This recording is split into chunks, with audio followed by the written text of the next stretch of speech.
In the far east lies the city unlike any other in China. It was repeatedly occupied by three countries, first Russia, then Japan, and briefly by the Soviet Union.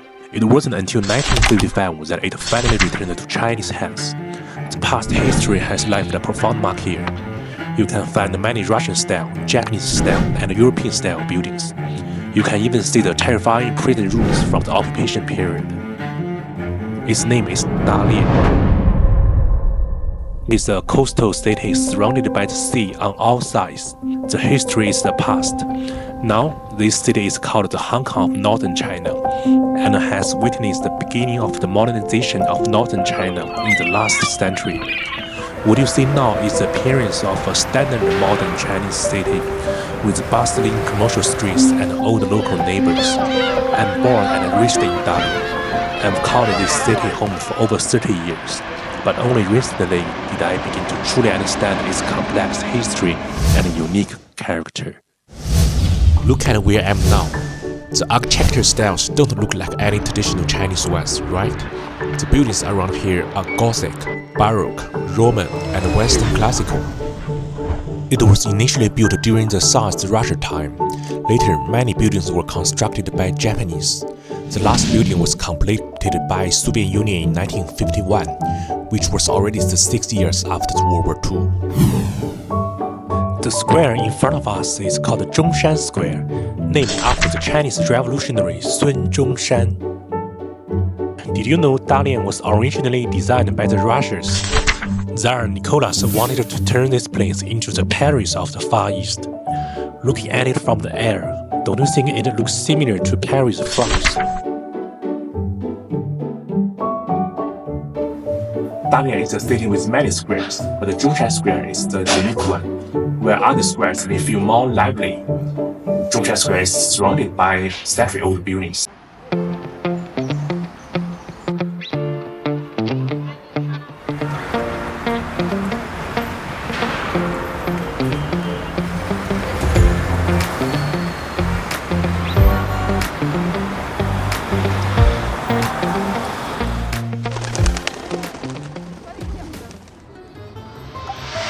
Wandering through Dalian's streets and alleys feels like a step into a timeless corridor, where history and modernity blend. Russian-style architecture stands everywhere, silent yet compelling witness to the past.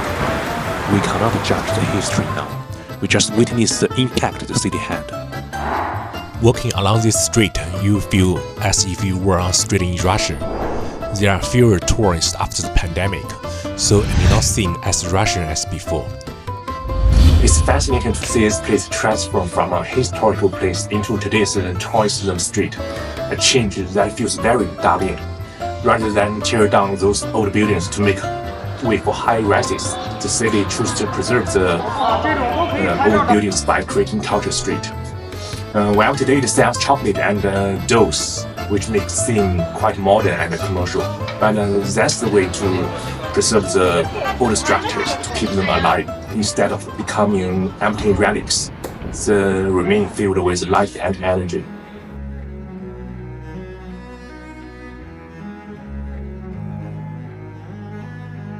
Trams have been operating Dalian continuously since 1909, making them one of the oldest tram systems still in use in mainland China.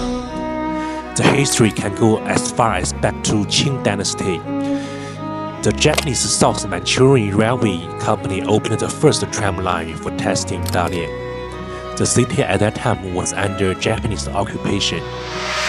This was the first example of public transportation in the city, making Dalian one of the earliest mainland Chinese cities to have a public transportation service.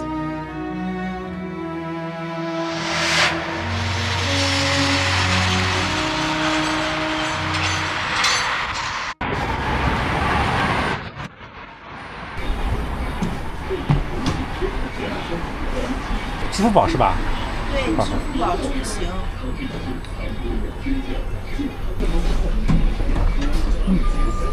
刷码成功。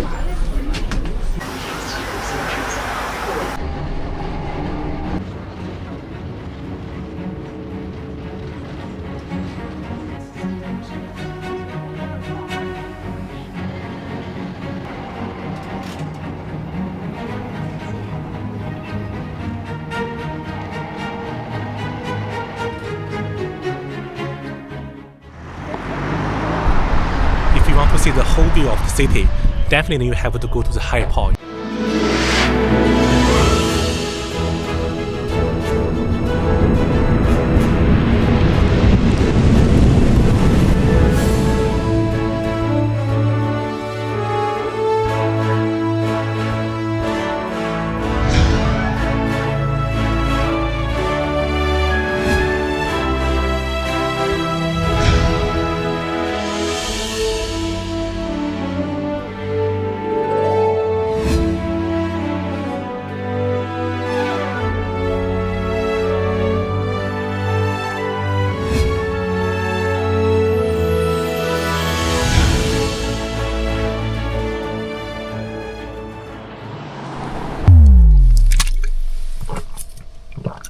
Now I'm heading the most historical part of Dalian, Lushun.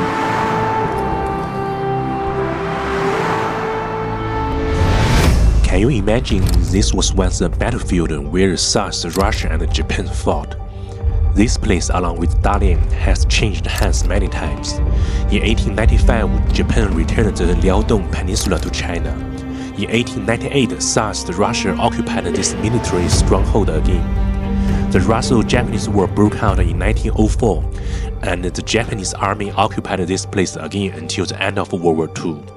Then it was given to the Soviet Union and was returned to China in 1955. The history of Dalian changing hands back and forth is really too complicated to tell. This historical site was first built in 1900.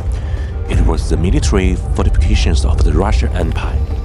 It's located 2,000 meters northwest of Lushun Port, on a mountain at an altitude of 197 meters.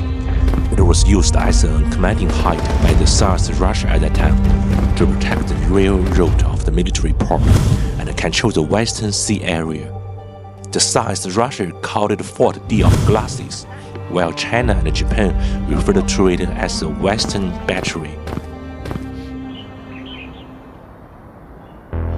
You must all know about the Auschwitz concentration camp, but you must not know that there is also a prison and a concentration camp jointly built by Russia and Japan in Dalian. This prison also changed hands many times along with Dalian. It was initially built by SARS Russia in 1902 and expanded by Japan in 1907. The original prison covers an area of 22,600 square meters and has 275 cells of various types, which can hold more than 2,000 people at the same time. 你好，拿身份证还是写字扫码？扫码。 This place was once a prison built by two foreign powers on someone else's land. A few old prison uniforms lie quietly here, their colors long faded, the fabric so brittle it seems it could fall apart at a single touch. In the tiny cells, a pair of straw sandals sit in the corner. Their worn edges tell of hard journeys and lives lived in humiliation. This is a dark cell, sealed on all sides, not a sliver of light gets in. Total darkness swallows time and space. People locked here could only endure endless silence, despair, and fear. Darkness itself was the cruelest punishment. There was no privacy, no comfort, just the bare minimum for survival, showing how prisoners pushed to the absolute limit.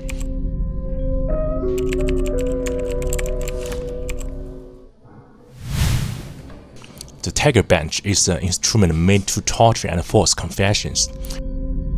Hard wooden boards and adjustable wedges lock a person into an agonizing position. Every turn of the screw crushes both body and spirit. It stands silently now. In the execution room, iron ropes hang high above a wooden tub below, a cold death trap. Condemned prisoners would be dropped straight down into the tub, ending a short, silent life. There was no dignity of trial here, only the invaders' whims and the trampling of human life. The tub held more than bodies.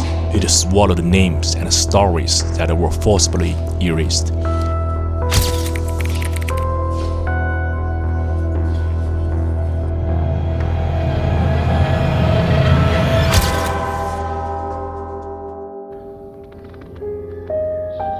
next to the prison, there's a regular residential neighborhood.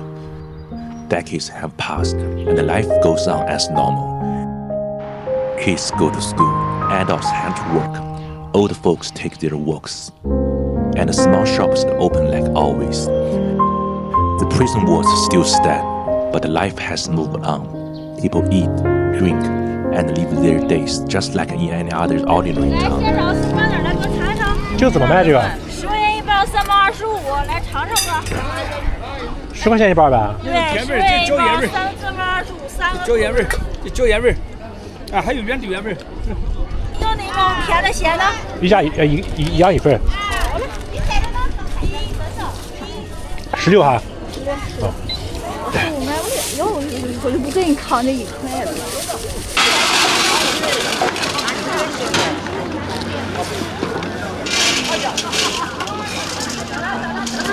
这样式的。好，谢谢。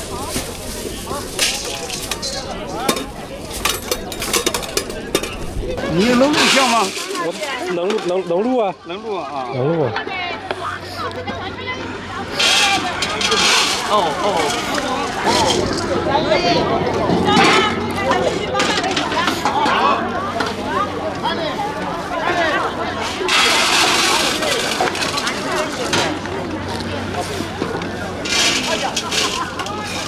这瓜子你们怎么去壳的？用机器割，人工不行，人工一个不卫生，再一个你吃不起，购物钱吃不起。我一直以为你们是雇了老太太磕的。哎呀，我曾经跟他们说过，我说我雇了80岁老太太，雇了100个，给他们哈，这老太太牙都崩掉了。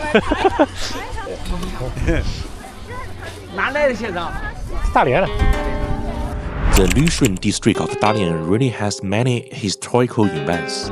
The Japanese Guangdong Army controlled Dalian after defeating Russia in 1905.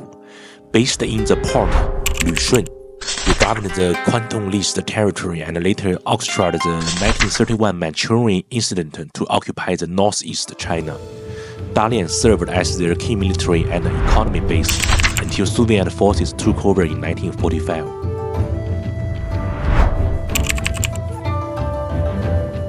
Today, former Guangdong Army buildings remain as historical sites in Dalian.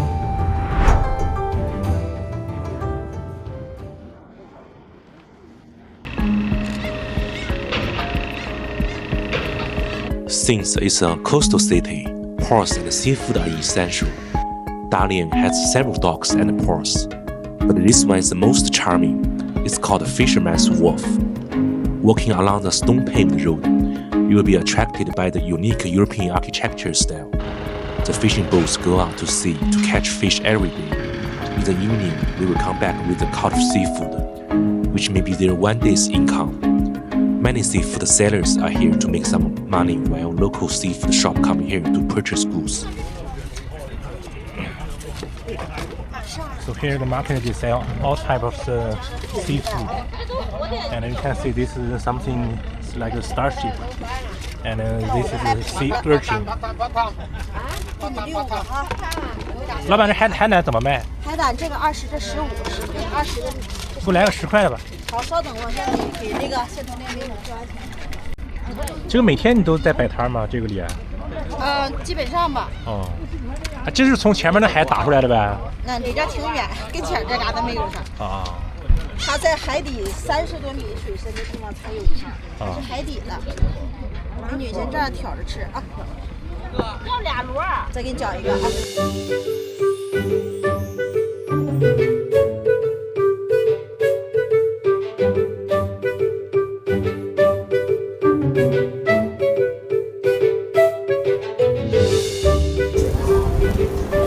Sea urchin. This creature may look scary, but to the people of Dalian, it's a fresh, must-try dish. Eating it raw is essential. In your mouth, you get that salty ocean flavor with a hint of bitterness mixed in. Never mind whether you think it tastes good or not. What matters is that it's fresh. But be careful of its spines. Don't let one poke your throat. In Dalian, people also use sea urchin as an ingredient. Sea urchin fried rice isn't cheap. 太苦了，又咸又苦。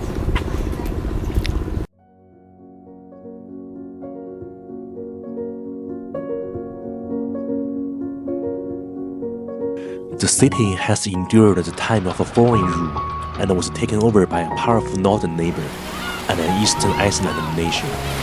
Those marks of the colonial era have now gradually faded, like the big traces left on the beach after the tide resides. Time is like the sea breeze, gently yet firmly smoothing out the wrinkles of the past. The once foreign rulers have long been a page in the textbook, yet this city still faces the sea, continuing to write its own story with the tides, just like a ship that has weathered a storm and finally found its own course.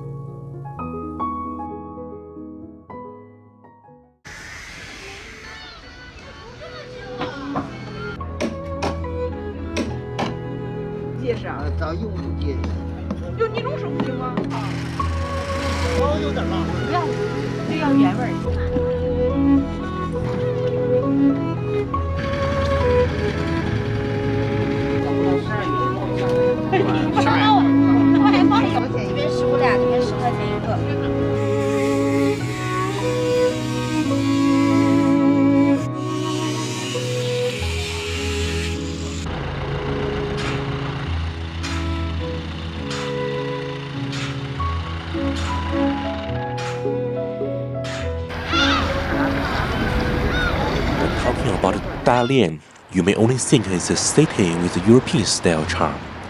But in Dalian, there is a very ordinary side where people live. Like this market near ordinary neighborhood, it's really lively. People are coming and going, and the stores are close together. It's noisy and full of energy. Those who just got off work, they still look worn out, but they are walking fast, eager to reach this market. Once at the market, they walk around the stores, carefully picking out ingredients.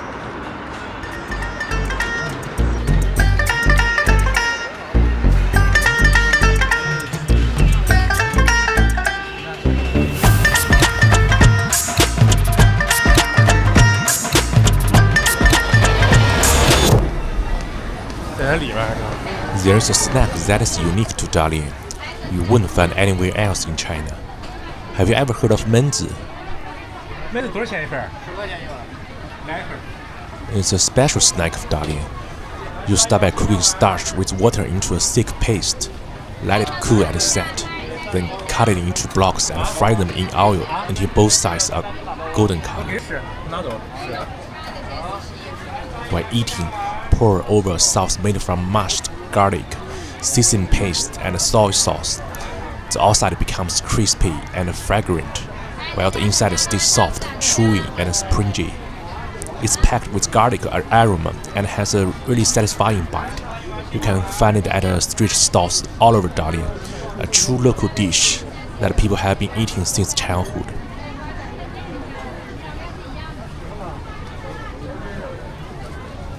Two textures come through in your mouth. First, crispy, then soft. And the soft part still has a bite of chewiness. Add the sharpness of the garlic paste, the rich fragrance of the seasoned paste, and the salty flavor of the soy sauce. And the flavors suddenly become rich and layered. Eating it hot, the aroma fills your mouth, and the more you chew, the more delicious it gets. In the end, you even want to suck every bit of the sauce from the bottom of the bowl. Turn off the engine. Suddenly everything falls quiet. Only the sound of the wind and waves remains. Step out of the car, and the wind greets you head on. A little cool but pleasant, carrying salty and fresh smell that blurs the line between sea and sky in the distance. The sound of the sea still lingers in my hair, and my eyes seem to hold on to that vast expanse of blue.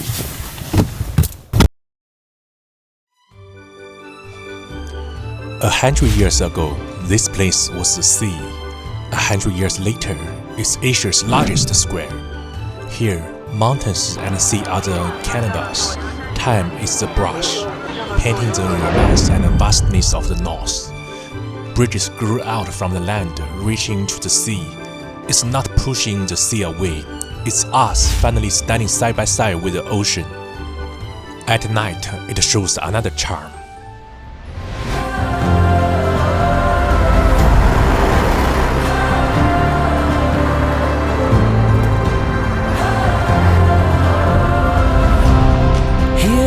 the start of something new. We feel the expectation, a new day waiting. Sky full of light breaking through. We feel our hearts exploding. Our story